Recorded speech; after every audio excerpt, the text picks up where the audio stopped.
மாநிலங்களவை தேர்தலுக்கான திமுக மற்றும் கூட்டணி கட்சிகளின் வேட்புமனுக்கள் ஏற்கப்பட்டிருக்கின்றன. திமுக சார்பில் திருச்சி சிவா மற்றும் கான்ஸ்டன்டைன் ரவீந்திரன் ஆகியோர் வேட்புமனு தாக்கல் செய்திருந்தனர். திமுக கூட்டணியில் இடம்பெற்றிருக்கக்கூடிய தேமுதிகவின் LK சுதீஷும் வேட்புமனு தாக்கல் செய்திருந்தார். அவருடைய வேட்புமனுவும் ஏற்கப்பட்டிருக்கிறது. காங்கிரஸ் தரப்பில் கிறிஸ்டோபர் திலக் வேட்புமனு தாக்கல் செய்திருந்தார். அவருடைய வேட்புமனுவும் ஏற்கப்பட்டிருக்கிறது. அண்மை செய்தியாக பார்க்கிறோம். விவரங்களோடு செய்தியாளர் ஸ்டாலின் இணைந்திருக்கிறார். ஸ்டாலின், கூடுதல் விவரம். பலா, இந்த மாநிலங்களவை தேர்தலில் வேட்புமனு தாக்கல் செய்த கட்சியின் சார்பில் வேட்புமனுக்களை தாக்கல் செய்திருந்த வேட்பாளருடைய மனுக்கள் தற்போது ஏற்கப்பட்டுள்ளன.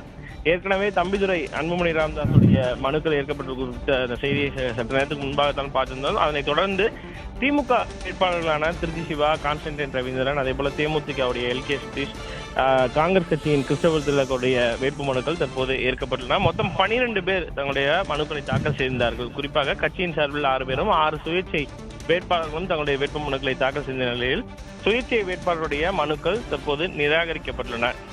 ராம்தாஸ் தரப்பு சார்பில் அவருடைய உதவியாளர் சுவாமிநாதன் வேட்புமனுவை தாக்கல் செய்த நிலையில் அவருடைய மனுவும் தற்போது நிராகரிக்கப்பட்டுள்ளது. குறிப்பா இந்த வேட்புமனுவை பொறுத்த வரைக்கும் 10 சட்டமன்ற உறுப்பினர்கள் ஒரு வேட்பாளரை முன்மொழிய வேண்டும். அந்த அடிப்படையில கட்சியின் சார்பில் மேற்கொள்ளப்பட்டிருந்த அந்த வேட்புமனுக்கள் மட்டும் ஏற்கப்பட்ட நிலையில் சுயேட்சை வேட்பாளருடைய மனுக்கள் தற்போது நிராகரிக்கப்பட்டுள்ளதாக அதிகாரிகள் தரப்பில் தெரிவிக்கப்பட்டுள்ளது. பலா, விவரங்களுக்கு நன்றி ஸ்டாலின்.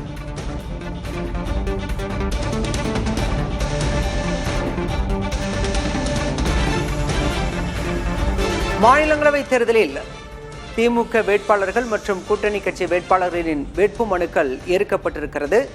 சுயேட்சை வேட்பாளர்களின் மனுக்கள் நிராகரிக்கப்பட்டிருக்கின்றன. மாநிலங்களவை தேர்தலில் ராமதாஸின் உதவியாளர் சுவாமிநாதன் உள்ளிட்ட சுயேட்சை வேட்பாளர்களின் வேட்புமனுக்கள் நிராகரிக்கப்பட்டிருக்கின்றன. சுயேட்சை வேட்பாளர்களின் வேட்புமனுக்கள் நிராகரிக்கப்பட்டிருப்பதன் மூலம் போட்டியிடும் அனைத்து வேட்பாளர்களும் போட்டியின்றி தேர்வு செய்யப்பட இருக்கின்றனர். திமுக தரப்பில் 4, கூட்டணி கட்சிகளோடு சேர்த்து அதிமுக தரப்பில் 2 என மொத்தம் 6 இடங்கள் காலியாக இருந்த நிலையில் தற்போது அதற்கு வேட்புமனு தாக்கல் செய்யப்பட்டிருந்தது. தற்போது அந்த மனுக்கள் அனைத்தும் ஏற்கப்பட்டிருக்கின்றன. அதிமுக தரப்பில் தம்பிதுரை மற்றும் கூட்டணி கட்சியான பாமக தரப்பில் அன்புமணி ஆகியோர் வேட்புமனு தாக்கல் செய்திருந்தனர். அவர்களுடைய வேட்புமனுக்களும் ஏற்கப்பட்டிருக்கின்றன.